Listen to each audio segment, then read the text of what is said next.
everybody, and welcome back to Chronically Optimistic. My name is Abby, and today I'm going to be making a video updating you guys about my fibromyalgia and how it's been going for the last couple months.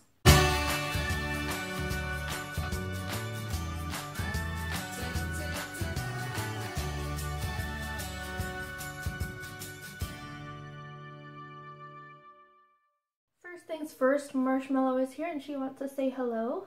Say hi, Marshy. Say hi. Say hi, baby girl. Yeah, she wants to say hi. Fibromyalgia is a really weird thing for me to discuss because mine changes so often. Fibro, for me, is really difficult to make videos about because it's such an enigmatic and mysterious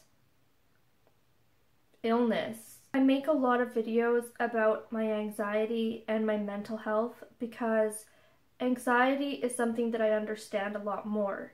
I've suffered from anxiety pretty much my whole life since I was a young child, and a lot of my family has anxiety. You can research it on the internet and find a lot of information and resources about anxiety, about depression, about mental health and mental illness. That being said, obviously, there's a lot that we don't understand about mental health, and the medications that we use to treat it are still very much mysterious in how they work. We understand that a lot of SSRIs block the reuptake of serotonin or other hormones in your brain, and that can help make you happier and it increases your serotonin.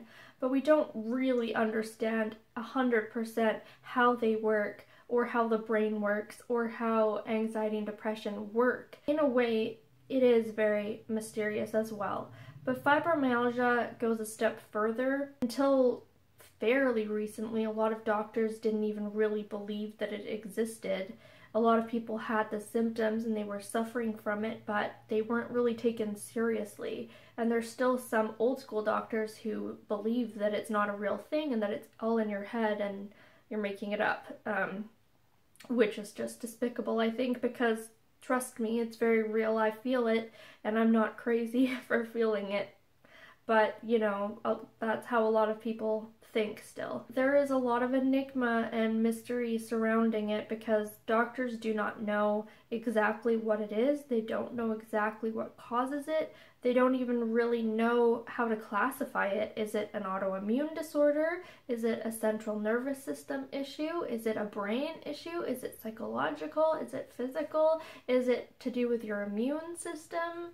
You know, they really don't know. They don't really know what medications work best to treat it or what treatments there are, and there are no specific tests to test for fibromyalgia either. It's a very frustrating illness to suffer from, to say the least. In addition to just how terrible it makes you feel, there's really no solid research or resources that you can fall back on and read about and say, oh, this is what I've got. I mean, you can say, oh, I have fibromyalgia, but I don't know what that is. No one really knows what that is. It's a name for a set of symptoms that you suffer from. It's something that is still very much mysterious. I've read so many, you know, science experiments and research articles and scientific journals where they say, oh, we figured it out, we know what causes it, but they're all different and one comes out every few months. And, you know, I'm happy that they're working on it, but it's something that is very mysterious still. You know, there's a long way that we have to go in terms of figuring out what it is and how it works and how we can fix it. I don't make too many videos about my fibromyalgia because a lot of times the videos that I make are a bit educational or a bit, you know, like I'm sharing my knowledge on it, and there's just not that much knowledge about fibromyalgia, so I don't make too many videos.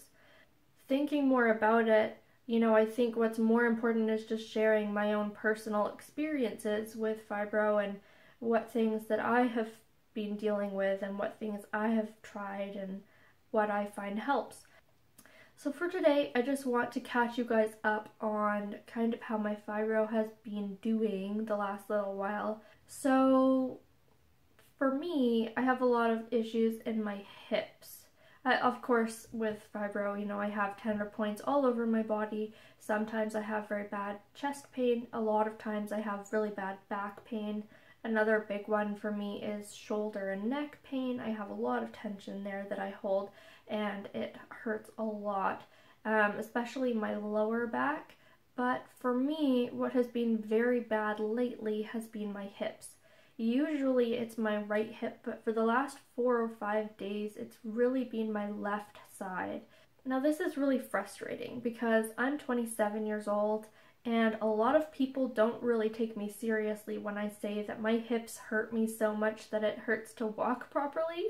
But you're 27, you're a young woman, you are in the prime of your life. How can you have crippled hips? You know, how can you walk around like an old lady? It's like you're 87, not 27. Well, sorry, but it's true. Like, you know, it sucks when people say, oh, you're too young to feel like that. I agree. I would love to not feel like that, but I do. And I don't think age really has anything to do with it if you're suffering from an illness. You know, that's what the problem with fibromyalgia is.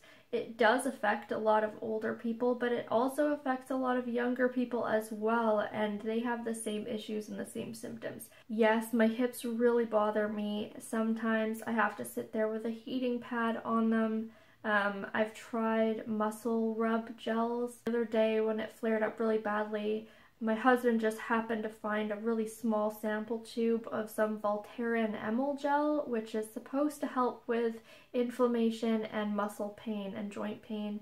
And so I rubbed some of that on there, but I have to say it wasn't all that effective. It's difficult because fibromyalgia pain is very different from just like a strained muscle or regular muscle pain, and it doesn't always respond the same way to medications. I still haven't really come up with a great way to deal with it. I do have to sleep with a pillow between my knees, and that kind of holds my knees apart and it keeps my hips more aligned. And by keeping them more aligned like that, I find it takes some of the pressure off, which helps with the pain. But, you know, I'm still having to flip sides every few minutes in bed because being on one hip and one shoulder for too long really hurts me. But of course I'm a side sleeper and I can't sleep not on my side, so I just deal with it as best as I can. The rest of me has been not great either, but my hips have just been particularly awful. I think a struggle is the cold weather and the dampness. I live on Vancouver Island on the west coast of Canada, and I live in what is essentially a rainforest, and it has been raining pretty much every single day. Our spring is almost non-existent this year. It's really terrible in terms of our winter has just been very long. We've had a very long, wet, we even had a ton of snow, cold winter. And so it hasn't been great for my fibro at all, which is very unfortunate. I find that in the warmer weather, my muscles are a little bit more relaxed. I'm not as tensed up from the cold, and it just helps my joints a lot. Drier, warmer weather, I'm really looking forward to. The damp, cool weather is not good for fibromyalgia, so I'm sure anyone who has fibro can relate to that. I stay inside most of the time, and if I go out, I really have to bundle up. If I don't bundle up, I'm gonna go into a flare. Even if I do bundle up, I might go into a flare. So it's just one of those things. I've been having my heat on pretty much all the time. Like right now, I snuggle up in blankets because having a blanket over me helps to keep some of that chill away. And the best way that I can describe it is kind of like a really bad cricked neck, but in other parts of your body. And, you know, a chill can definitely exacerbate that. A heating pad is really great. Having hot baths with Epsom salts in them help a lot for two reasons. One, the hot water of the bath will help relax your muscles and get some of that chill out of your bones. And for two, Epsom salts naturally have magnesium in them. That's pretty much what they are. And magnesium is really great if you have fibromyalgia because it eases a lot of that inflammation and a lot of that joint pain for you. And a lot of people are actually low on magnesium, especially if you have fibromyalgia. So I would definitely suggest having Epsom salt baths and even suggest trying a magnesium supplement or a multivitamin that has a lot of magnesium in it. Other than that, I've just been chugging along. I've been very, very tired. My sleep is very messed up, and that's just part of fibro, because I think a lot of people don't realize that with fibro comes a lot more than just pain. You know, anxiety is part of it, headaches are part of it. Those have been really bad. Sleep issues, IBS or stomach issues, that kind of thing. So it's very wide ranging in terms of symptoms, and I've pretty much had every single one. I've just been hanging in there and doing what I can, and I will definitely be making some more videos coming up really soon where I talk about more specific facets of my fibro and just how I've been dealing with it. For now, you know, I hope that you're all doing okay. Snuggle up warm in your blankets, go have a nice hot Epsom salt bath, and I'll talk to you in my next video. Bye guys!